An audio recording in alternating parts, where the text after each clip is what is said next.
Hello, world, and welcome to the Innovation Coaching Podcast. My name is Klaus Wastel, and I'm going to be your host. With me, I have John Brooks. John, tell me how I can help. Hi, Klaus. Thanks for doing this. Really interesting. I'm excited to see where we go with it.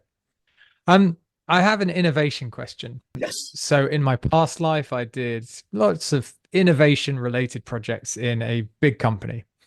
So, yeah, using the processes that you know about, engaging lots of people to make change happen as quickly as possible, but not necessarily that quickly. So, a big idea might take 6 months, a year, or more to get through. I now run my own business. I'm a solo operator by choice, and it's great. I feel able to innovate and produce things really quickly, and that's exciting. But my question is, what processes and what guidance do you have for solo business owners about innovating effectively and productively and quickly and all those good things? I love that. That's just in my space. So thanks for bringing that, John. The first thing about it is that there was a headline in a online media about football many years ago where it said Cristiano Ronaldo lost Portugal the European Championship. And I remember when I saw that, I didn't see that at the time. I just found it randomly many years later when doing research for something that was Cristiano Ronaldo related. And I thought, think about the weight of having it on your shoulders that you can not only be part of your team for the European Championships in football, your chosen sport, but when you don't win, you get blamed personally. Think of that responsibility. And what I took away from that is that most of us are not Cristiano Ronaldo. And that means that if you do something tomorrow, John, you'll have people who care, but you'll have more people who don't care. And you'll have even more people who don't even notice. So if you went out tomorrow and said, my company is now called Pink Elephant Recruitment, and here's my logo. It's a pink elephant. Now we're talking about the elephant in the room. I'm funny. Ha ha ha. Then some people will say, oh, that's awesome. That's just what I've been waiting for. And others will say that's ridiculous, but most will not notice. And it means that even the ones who hate it, probably they're not going to hate it that much. Probably it's not going to turn into a front page news on the Financial Times webpage saying John Brooks demolishes his company brand. What's this pink elephant nonsense, right? Because you're not Cristiano Ronaldo. And while there are probably advantages to being him, like world records and a life of fame and craziness and all this sort of stuff, well, there's also an advantage to not having that pressure. And that means that if you experiment with things, fewer people than you think are going to care. And even fewer are going to notice, and there's power in that.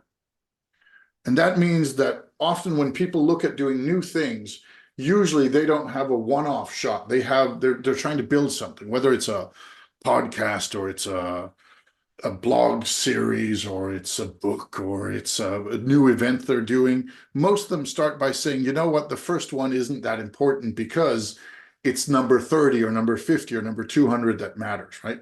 Let's say you buy that pink elephant suit and you show up to the next client with it on and they go, oh, the best thing ever. We'll recommend you to everyone. Well, or they say that was terrible. We'll never work with you again. Either way, it's one client.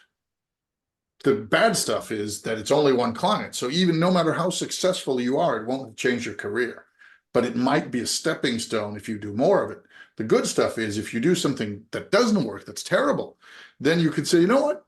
Maybe that pink elephant suit goes back into the closet. Maybe there are other ideas. And a lot of people I find, especially in small organizations, small companies, solopreneurs most of all, they are so radically afraid of the reaction to a tiny thing.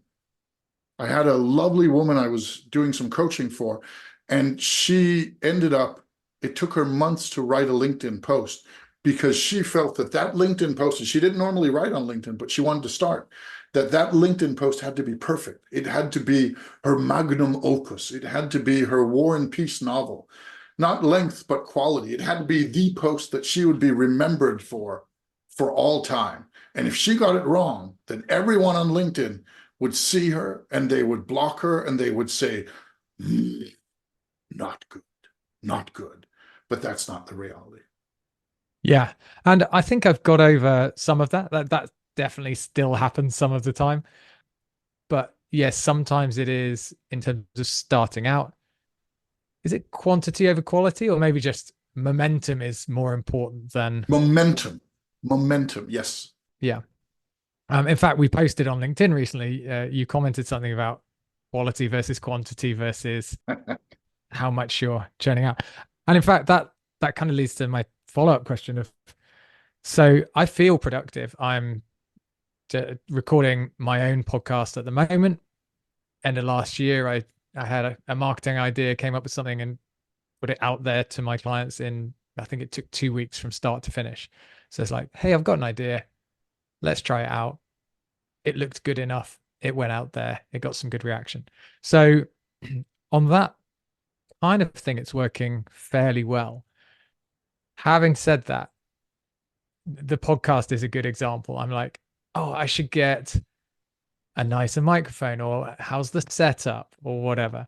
And then this question really comes from seeing what you were doing. You posted saying, hey, I've just published my 40th book. This is my third podcast series. And I was like, wow, I think I'm producing things pretty quickly. I'm halfway through starting podcast number one. I'm vaguely putting a book together. Like, how do I scale up from maybe getting one book out in my career to maybe somewhere near 40 or whatever is right for my market? So thank you for that. 45 is the current number, right? Who's counting? 45. Wow. I'll make some sort of announcement when it's 50 because that's a nice celebratory number. So my superpower is I'm not a perfectionist. And the nice thing about that is I tend to get stuff out the door. And when you get stuff out the door, then you learn and then you get better. I did a couple of years ago. This is a typical example of how I work and how I get stuff done is I had a conversation with a friend, American media producer, used to work for NBC, really knows his stuff. And I was complaining about saying, oh, I'd like to do more public speaking. And he said, yeah, but why don't you do more public speaking? I said, well, Chris, didn't you just hear what I've said? I've said I take every opportunity, even paid, unpaid, anything. I'm up for it because I want to be on more stages. It's nicer when they pay, but it's fine if they don't. Right? That's not what's keeping me away from them. He said, yeah, that's all well and good. This is during the pandemic. He said, that's fine. But what keeps you? You have a home studio with a green screen and a nice setup and that sort of thing. What keeps you from just getting off your behind and creating a keynote and posting it on LinkedIn? I say, you mean just get up and choose a subject and then record and pretend there's an audience? He said, if you post something on LinkedIn, Klaus, are you saying there will be no audience? I said, okay, I guess what you're saying is that if I choose a subject I find interesting and produce a keynote, there will be an audience. It might not be huge. They will probably not be paying anything for my LinkedIn post, but who knows where it's going to go? And it's definitely a stage performance. And he said, yeah, what's keeping you from doing that? I said, nothing. Why do I talk to you, Chris? You just make me do stuff. And then this is a conversation many people have. What makes me a little bit different than most is what I did then was I started recording a keynote. And then I announced that I was doing keynotes. And then I decided I was going to do 100 keynotes in 100 days. Now, I regretted that decision several times along the way. Our daughter, who was then 3, learned to say, Mommy's going to bed and Daddy's doing a keynote. Because producing 100 keynotes, one every day, the shortest were like 4 or 5 minutes, the longest was 45, and it was the whole shebang with slides and so on for many of them. That was a lot of work. But it also meant that my setup at the beginning and my idea what they should be like improved a lot. If I go back and look at those 100 keynotes, not only do I have them as a body of work and I can refer people to them and link to them and all these sorts of things, but if I look at number 1 compared to number 20, there's a huge difference. Because even though I'm not a perfectionist, I still learn and I still get better. And the moment you have a, shall we say, a bias of action, then instead of thinking, oh, I should get a new podcast microphone, or I should do a lighting setup, or I should create a better structure, or I should maybe check out this book or do this course, you do those things. I do those things, but you do them when you're already on your 10th episode and your 15th episode, because you start first. You basically, you turn on the car with rudimentary driving skills, not in traffic, but on some field somewhere. And then you start driving around. And as you're driving around, you ask the terrified driving instructor next to you, how do I change gears? What's this brake thing do? Where the safe and nice and reasonable thing to do is to wait for that. So with cars, that's smart, right? You get into a car and you don't know what you're doing, you're likely to kill yourself or somebody else. There's a reason we have driving instructors. There's a reason we don't just build the car as we're driving it, but with a lot of creative production, a lot of content production. Yes, let's say you start something and it's not great to begin with, or maybe it is. It's going to be better at the 5th time. It's going to be better at the 10th time. It's going to be better at the 20th time, because you're going to know more about what you want to do, what you want to say, what annoys you, what doesn't. You're going to find out, okay, could I shave off 30% of production time by not doing this? Or is this what I find interesting? Or maybe I don't even want to do a podcast. Maybe I want to do 1-minute video series instead, right? And the easiest way to find that out, I find, is by doing stuff. Yeah, really interesting. My part of my brain is screaming, saying, but I want to continue to be more professional. So my business is 5 years old this year. And yeah, it started off scrappy, just trying things. I mean, with my audience, just posting on LinkedIn, simple text ideas, very easy. So that kind of bias to action was easy. Now I'm getting into things like podcasts, considering videos and things like that. Part of me is like, well, I want the business to grow up. I want it to come across as a professional business. I want it to look polished, I guess. Mm. So how does that fit with, I like your ideas, but I also like the idea that my business looks smart and professional. Because you fall into a trap, John. It's a common trap. And that is that because you're now good at making the pizza, you want the menu to be looking good as well. But you're not going to go out and hire somebody to do good menus because they exist. But instead, you're going to do the menu yourself. And since you've spent 5 years learning how to make pizza, you make really good pizza. But you have spent no time learning how to do graphic design. So your pizza menu looks kind of crappy. And you're thinking, but I'm now an established 5-year-old pizzeria. Not only do I do good pizza, my menu should be good, and my table setting should be good, and my web page should be good, and my whatever it is you're doing that's a side thing to the making pizza should also be good. And I'm not saying you need to have a crappy menu, but I'm saying if you do it yourself, you need to accept the fact that you've spent 5 years making pizza, so you're good at pizza. You haven't spent 5 years making pizza menus.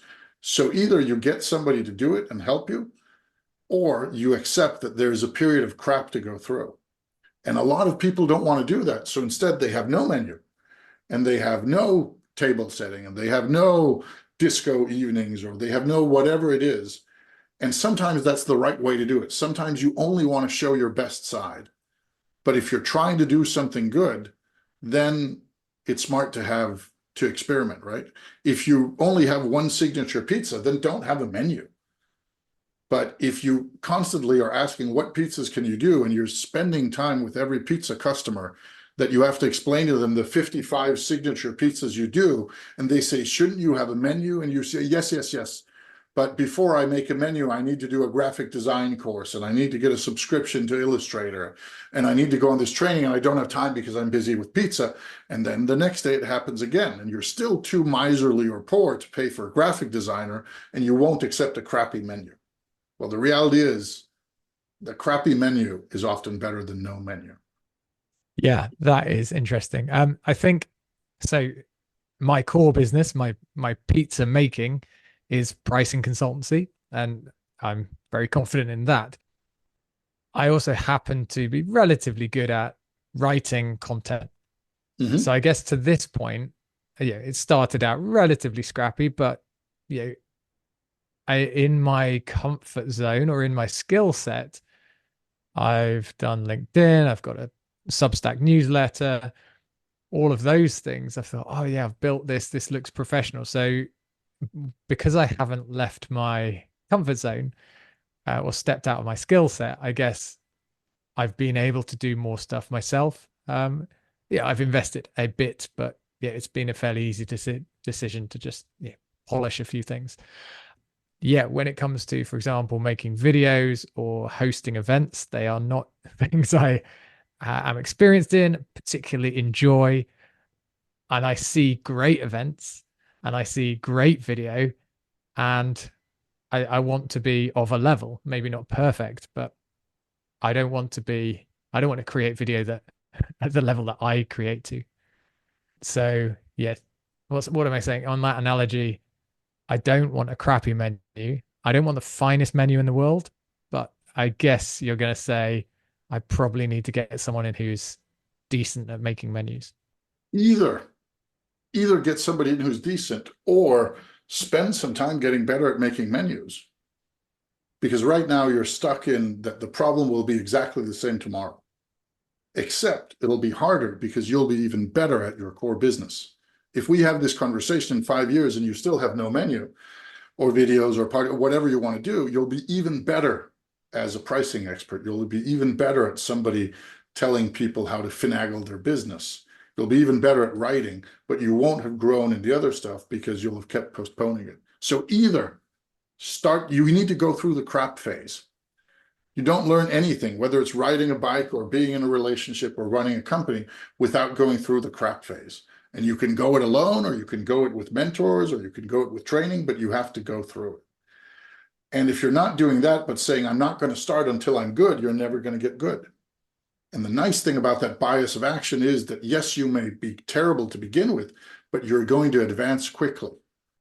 The difference between no skill, some skill, and a lot of skill is do something once and you go from no skill to some skill.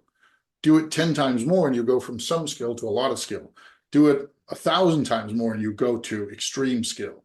But that first time, that teaches you a ton of things. First time you run a meeting, or first time you have a kid, or first time you have a company, or talk to a client, or do a breakup, or crash, or whatever it is. Like, you learn so many things from the first time you do something, and suddenly you're experienced, where before you have that, it's damn scary, whatever it is.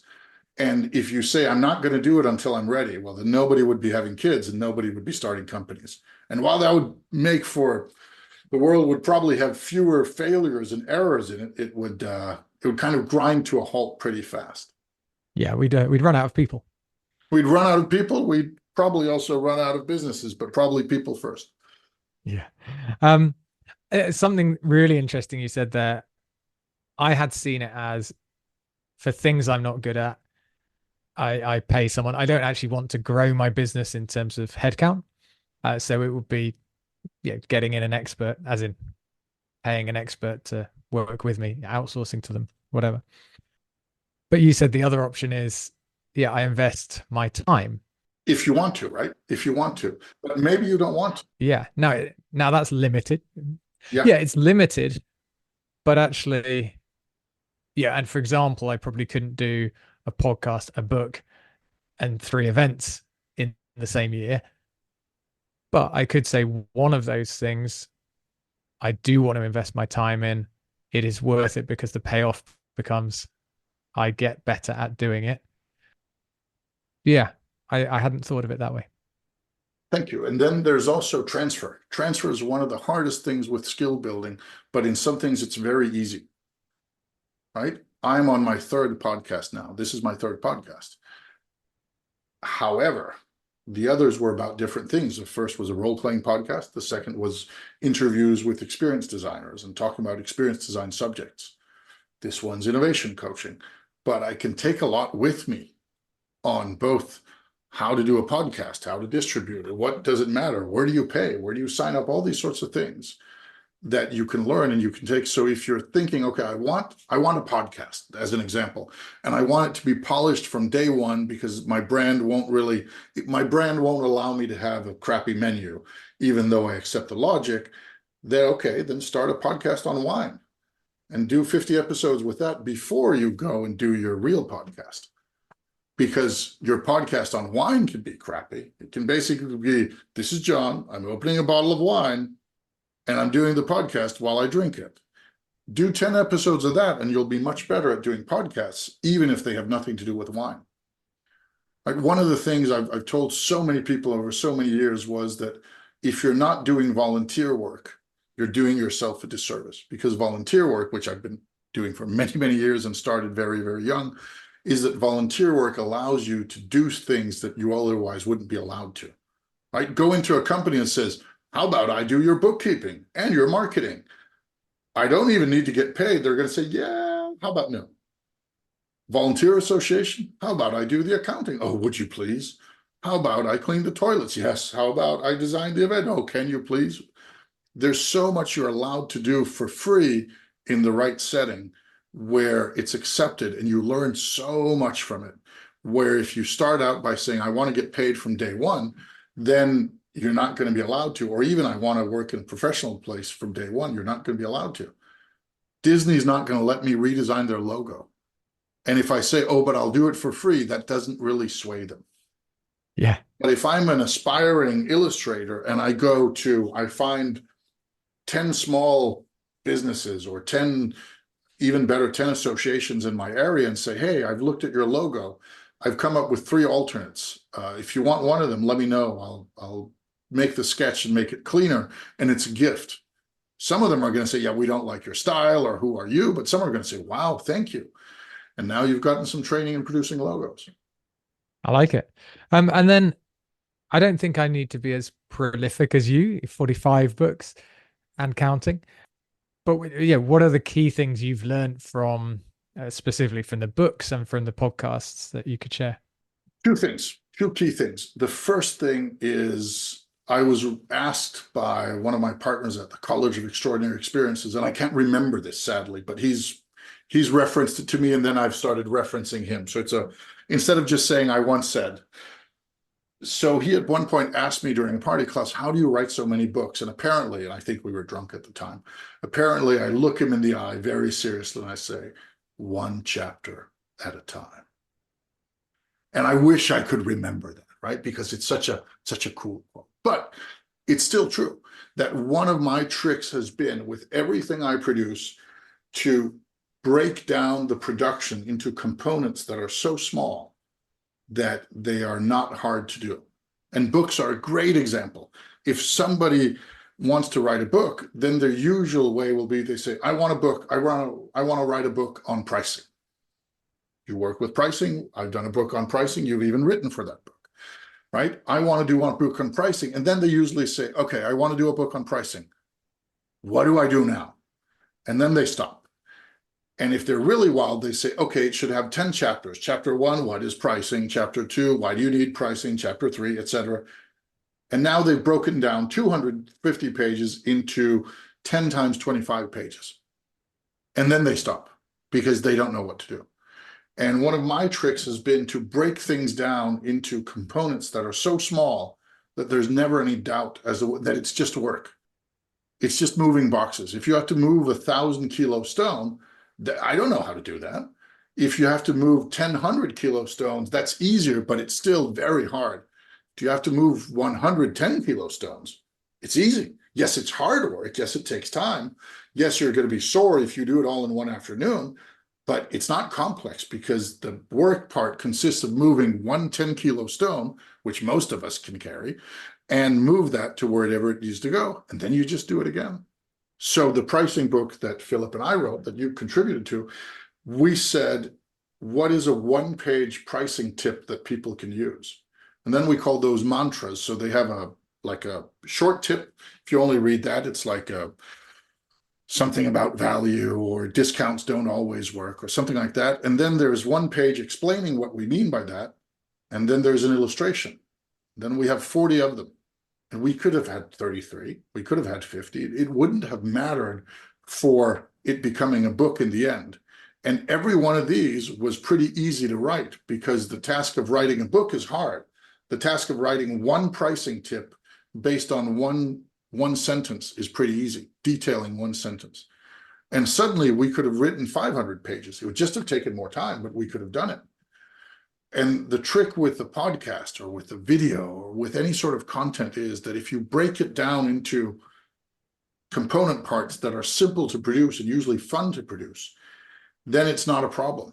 For me, this podcast, can I have a 45-minute conversation with somebody about their business problems and enjoy it? Of course I can. It's fun.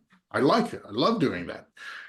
If somebody said, hey, Klaus, could you do like a 3-day session with these 16 people, then I'd have to think about it. But here I just have to record an episode. I can do it at home. I don't even have to bring people in. It's very simple for both me and you. And then I do it again. And then I do it again. And then I do it again. And suddenly it's 50 episodes or 100 episodes or whatever it is. Yeah, that makes a lot of sense. Again, something else here, kind of something that my brain does. I get that. You have a goal, you break it down into such achievable bits of work that you can just then go and do it. Another part of my brain is taking the idea and running with it, getting super excited and going, oh, we could do this. So at the moment, my podcast, I'm interviewing recruitment owners. That's pretty much my audience. But then I'm jumping ahead. I'm like, oh, I could interview some of their clients. That would be really valuable. I could interview industry leaders. I could interview you. In fact, I've messaged you to say, hey, I don't even know why, but I'm getting carried away with this. I want to interview you with your views on recruitment. So there feels like there's a real discipline to say, right, I want to create your example, the book. Here are my small stones. Here are my small pieces of work I'm going to do. But I know that another part of my brain is going to be going, sure, I'm carrying a stone, but I'm thinking about carving, some giant statue out of stones at the same time. And that's exactly because by making the task simple and easy, not necessarily, it still requires work, but making it simple and understandable, you've taken out mentally the hard part, and now you feel it's already done. So now you're going to the next hard part. It's like, okay, now when I'm done carrying the stones, how do I arrange them so they become a statue? What sort of paint should I use? Should I put them together with nails? Where do I buy nails? How am I going to get people for the opening? Could I export them? What about a plaster mold? And suddenly you're right now thinking about the logistics of the container ship that you're going to buy in year 17 of your crazy plan for your statue empire. And you've still only gotten half of the way there with the sacks. And suddenly you're thinking, oh my God, I've gotten nowhere. Where in fact you're 50% done of the task you set yourself that seemed insurmountable to begin with. But because you've now made that easy, you've just created another insurmountable task for yourself. Yeah, that sums it up pretty well. Now, the trick, of course, is to realize that that comes from a bad place mentally. Not like oh, you're a terrible person, but it comes from your brain and your experiences and upbringing and whatever else we want to call it, putting trouble in your way. Because if you're saying, hey, Klaus, I don't know how to move this 1,000 kilo stone, it's totally overwhelming, I don't know what to do. And I say, oh, John, it's easy. Can you break it down into 100 small chunks? Yeah, I could do that. I've got a rock drill. Okay, good, do that. And then suddenly that's not the insurmountable problem. And then instead of doing that, then you're suddenly moving on to the next thing. But you still haven't solved the first one. You've just made it possible, right? Knowing what to do is not the same. A lot of us have that with weight loss. These days, I remember when I was young and fit and in shape and that sort of thing. These days, it's a little bit different. That means that trying to do weight loss is something that I'm struggling with. And I know how to do it. I have a treadmill at home. I've lost weight using a treadmill before. I've done it with putting up a screen and a computer or a PlayStation, and then I play video games while I'm walking, and that loses weight. And I've used that very effectively. Now, the problem with that is that it takes time, and I have a hard time finding the time or having the discipline to set aside that time. So on one hand, I've already solved the problem because I know exactly what I need to do. On the other hand, I'm not doing it. And that means that I've now, as we speak today, the other day I made a radical decision after talking with my better half, and I've now removed my desk. So I am now standing. You can't see this on the podcast, but I'm now standing, and I'm standing on the treadmill. And it means I no longer have a computer at a desk. I can only work on my work computer while standing up, looking at my insane 65-inch screen, either standing still, as I'm doing now, or while walking on the treadmill. I no longer have the option to sit down, and it's going to be terrible. I'm going to hate it. But since there is no other option, it means that I'm probably going to get it done. And at some point, it should result in some weight loss, and then I'm actually doing something. Where before, I'd spent so much time knowing what was the right path without walking it. And that can be risky. Knowing what to do without doing it is usually because then you've found a way to mentally tell yourself you're done without actually getting done. Yeah. And I've had some success with that. So again, I talked about writing on LinkedIn. That works for me. It gets my message out. It gets inbound interest from my clients. So I set myself every quarter, I say, right, I need to post this number of posts a week, varies quarter to quarter between 3 and 5, and it's non-negotiable. And somehow in my head, I just say, great, that has to be done, and it's done. It's moving the little rocks. I don't mind doing it. It's not the most exciting work. It's moving a little rock, but somehow I've managed to compartmentalize that to be like, that gets done every week. Something gets posted every day. So I guess I need to kind of harness more of that for what currently I see as the big tasks can actually just become non-negotiable. Well, either that's the discipline way. Mm-hmm. The thing about discipline is you can do many things with discipline. The tricky thing about discipline is that discipline is focused on the results. Where if you're doing it because you want to, out of enjoyment, then you're focused on the process. That's why if you start a business, and I'm sure you tell this to people, if you start a business just to make money, it may seem like a good idea, but when it hits a snag, when things go wrong, and you're stuck with the work without the results, you're going to hate it. Where if you start the business because you want to do the thing, then if it works out, you're going to make the same money, but if it doesn't, you still like doing the thing. One of the reasons that I found that I really like doing these coaching podcast episodes is even if there was no podcast, I like doing coaching. Yeah. And that means that I'm not looking at this podcast as something where it has to have a certain result. As long as I get to do this and some people find it interesting, then I'm happy. If it turns to more clients and more reach and more impact, and somebody mailing and said, oh, Klaus, I heard episode 17 with John Brooks, it changed my life. Well, that's going to be great, but that's not the goal. That's not why I'm doing this. I'm doing this because I enjoy doing this. And that was also for me with the treadmill. That was how I actually did lose weight on it, because I didn't walk on the treadmill to lose weight. I walked on it so I could play PlayStation. I just linked up the PlayStation to the treadmill so I couldn't play PlayStation without being on the treadmill. And I wanted to play the PlayStation.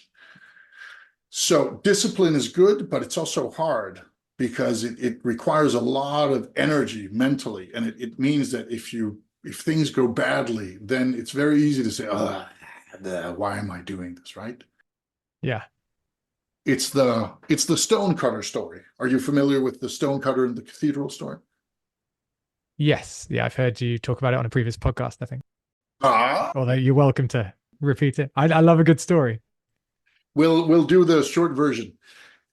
It's an old story, and it's been around for hundreds and hundreds of years. And there's a bishop, and he visits a stone quarry where there are stonemasons, stonecutters. And he talks to kind of the boss of the place and says, can I talk to some of your workers? And he says, yeah, sure. Walk around, talk to them. And then the first guy he talks to is just angry and tired and hates it. And he's sitting there and he just looks so bitter. And the bishop says, how are you? What's wrong? He says, can't you see? I spend my life chopping up stone. Like, I hate this. This is hard work. It's terrible. Like, who would ever be happy with this? Can't you understand why I'm bitter? And the bishop thinks, yeah, I guess I understand why you're bitter. I'm glad it's not my job. And this, of course, exists in many versions, but it's usually a churchman that's involved. And then he goes to the next guy, and the next guy is looking a lot happier. And he says, okay, but why are you what's going on here? Because you're doing the same work as the other guy. He says, well, yes, I am. He He says, but isn't it hard? Aren't you tired? I say, yeah, sure, I'm hard. It's hard. I'm tired, but I'm feeding my family. So I feel pretty good about it. And Bishop's like, okay, I guess I see. That makes sense. And then he's thinking, okay, I understand it a bit now. And then he looks over and there's a third guy. And he's just smiling. He's radiating like a small sun. And he goes over and says, what are you? Like, are you crazy or something? Why are you so happy? He says, why wouldn't I be happy? He says, but you're cutting stones. No, I'm not cutting stones. But that guy over there is cutting stones. No. He's cutting stones. Me, I'm building a cathedral for my community. And the bishop thinks to himself, the pricing part of the bishop thinks, I'm paying all three of them the same. I want more like the third guy. But the truth underneath that, which is, of course, a little bit harsh of saying, if you make people happy, then you can pay them less. The flip side of that is that when people are happy and satisfied and purposeful and enjoying what they do, then they're not only motivated by the result or by the money, which is often the case, they're motivated by what they're actually doing. Even something like here, where you could find somebody, and that's not part of the story, but the reason I thought of it here is that if we wanted to introduce a fourth guy to this, the one that would be even better, then it's not the person who is building the cathedral, then it's the fourth guy. And he says, those suckers, they're building stuff. Me, I just love cracking up stones. Because he's happy even if there's no cathedral. Yeah, and this is probably the topic for another podcast, but I wonder if we're not always taught to enjoy, or that we're allowed to enjoy running a business. I'm kind of thinking, oh yeah, my business has got to be professional, it's got to be done well. So I'm more focused on that. It seems unusual. I don't often hear people say what you said a minute ago, which is, I do something because I enjoy it. I'm going to enjoy it. Chances are I'll get some business out of it. But rather than having, a business case for doing this podcast series, you're saying, I'm going to do it. It connects to business, but it's driven by enjoyment first, I think you said, rather than you've got a business case with a return on investment kind of thing. And that sort of thing has its place, right? Return on investment has its place. Business cases have their place, but those are rational decisions, right? If you have 100,000 euros and you're saying, Klaus, how do I invest my 100,000 euros in my business? Then we're going to make a business case and we're going to look at, should you do advertising or training, or should you bribe former clients to give nice testimonials or whatever? You're not going to do that. I know you're way too ethical, but how are we going to use that 100,000? Because that's a rational decision. Now, if you have no money and you have tons of obligations and you have no time, then it's not a rational decision. Then it's about what makes you happy doing it. And hopefully it also helps. But it means that if I only did the podcast, if I didn't have any clients and I had no paid work, then it wouldn't take long for me doing the podcast, walking on my treadmill, smiling like the little son from the stonecutter story. And then my girlfriend would come and say, Klaus, we are now 3 months behind rent. You haven't seen your daughter in 3 months. And I just wanted to tell you, I'm leaving the keys to your apartment when I'm leaving and you're not seeing me again. Right? Because I would have totally failed everything else in my life, even though I'd be having a great time. So I'm not saying that you can just go with the passion and then everything else solves itself. I think that is crap talk. I see a lot of that advice online, but it's almost always from people who are very successful and they say it in hindsight. But what I do say is that when you are at a place where you're trying out new things, when you're doing innovation, then it's much better to be motivated by not the results, because it's probably not going to go the way you want it, but by the process or by just the experience of it. And then you can care less about, is it polished enough to begin with? Is it right this or is it right that? Does it have the right ROI? Does it do this or that? Which is good. But if that's what motivates you, that's a very flimsy motivation. Where if you say you want to get good at doing podcasts because you really like to get good at doing podcasts, then you're going to be motivated with whether there's any listeners or not. You're going to be motivated just by doing it. Right? Where if you're saying, I want to reach 1,000 listeners, then you're going to be watching those numbers every day. And every time there's a dip, you're going to say, oh, it's not worth it. And every time there's a spike, you're going to say, ah, I was right. And it's going to be a roller coaster of emotion. Where if you instead say, I want to do a podcast that I like, then it can't really go wrong. Yeah, I mean that roller coaster perfectly sums up how most people experience LinkedIn. Yes. LinkedIn forces you to think, "Oh, I want more numbers, I want more hits, I want more likes, I want more comments." And yeah, I've had to train myself to ignore as much of that as possible, because otherwise, yeah, you just stare at the numbers, and it is no fun. It is no fun, and the numbers aren't relevant. They're nice, but they're not relevant, right? I have 10,000 followers on LinkedIn. Is that better than 2,000? Well, of course it is. It's 5 times more. Yeah, but let's say you have 2,000. I don't know how many you have. You maybe have 50, right? It doesn't matter. For the example, you have two, but they are all people who think you are a golden god. And my 10,000 are random people who have no idea who I am, but they've noticed that one of their friends liked me and then they clicked follow as well. They never follow my content. They don't like anything. They don't care. They put me on pause notifications because for whatever reason, they think that LinkedIn is going to tell me if they unfollow. So they're just being polite, right? I have 10,000 people who don't care at all. And you have 2,000 who think you are the best thing in this world since sliced bread. Well, suddenly the 2,000 better.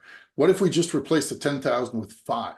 You've got 5 people who follow you. They're like, well, 5 people, that's nothing. Say, yeah, but one of them is the chief sales officer of Pepsi, and the other is the marketing director of Disney, and then there are 2 CEOs of small but interesting tech companies. And they all go to you for advice, and they all ask your thing, and it brings in $500,000 per month in revenue for you. Well, then I choose your 5 over my 10,000, right? And we get tempted, right? We get tempted by these, we get tempted by easy numbers, even though they may not mean anything. Yeah, well, when I launch my podcast, I will remind myself, don't look at the numbers, think about, yeah, what's important. Let them make you happy, but don't let them make you disappointed. I heard an actor interviewed yesterday on the radio, and the question to the actor was, "Do you read your reviews? Do you read your critics?" And he laughed like embarrassed, and he said, I shouldn't, but I do." And that's the thing, right? Where that is, some of them don't, some of them do. I've even heard top level Hollywood actors say, I don't watch my own movies. And I think on one hand, I thought, okay, that seems crazy. And then I thought, but it's probably also pretty healthy because there's so much in a movie that is outside their control. Where when they're giving their performance, that's inside their control. But how is it edited? How is it box office distributed? How is it marketed? That's outside their control. How's it reviewed, right? I just got a review the other day. I got a review from the event I was at. I was a keynote speaker, main stage, big shebang. And of the reviews that came in, there was one that gave me 1 out of 5 stars in all categories and said, this guy has no idea what he's talking about or who he's talking to. Then there was another, same place, 5 stars, every category, says delivery, content, etc. This guy has it all. I thought, you were at the same thing, but obviously you disagree. And the tempting thing is to think of that 1-star person and think, oh my God, it's terrible. You could never speak again, Klaus. What is wrong with you? Why you have the conceit to think you're any good? And look at that 5-star and think, oh, I was just lucky. Where the reality is, if there's too many of the 1-stars, then I'm probably not going to get a lot of speaking gigs. Let's be fair. But don't sweat it. Don't put too much into it, right? We don't know. We don't know why. We don't know what it means. We do all these things that it's tempting to dive into these LinkedIn numbers and this sort of metrics, right? Just because we can measure a lot of stuff doesn't mean that it can tell us what we know. Yeah, which is almost like faux professionalism. Yes.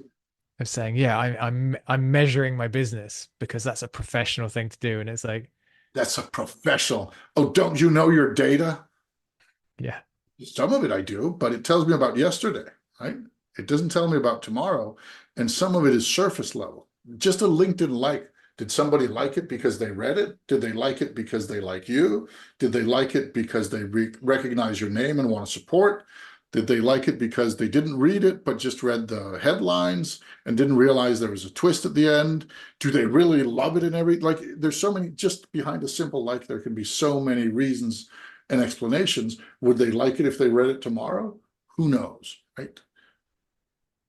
So before we end up going further down that rabbit hole, John, I just took a look at the clock and it tells me that it is time to round off, even though I would be happy to go down further rabbit holes with you, but that's going to be on a different conversation. First, the customary thank you. Thank you for bringing this to me. Thank you for talking about this and for sharing some of these, I'm not going to call it insecurities, but at least challenges, and being very, very honest about that. That takes guts. Thank you for that. Thank you. And then the second part is 3 takeaways, 3 things that you take with you from this: agreements, inspirations, things you're going to do differently, things you're going to think about in a new way, things you just hated. 3 things. I'm afraid, you get 5 stars from me. There's no 1-star review here. Very kind of you. I think one thing that was really interesting was, you said you're not a perfectionist, but the outcome of that is you get better quickly. You learn, and of course, the more you learn, the better you get. The more you get closer to being perfect by not being a perfectionist. So I think reminding myself that's a mantra for me. I'll stick that on the wall somewhere. So that was number 1. I love an analogy. So yeah, running the pizza. For some reason, I'm in one of those food truck things in my mind.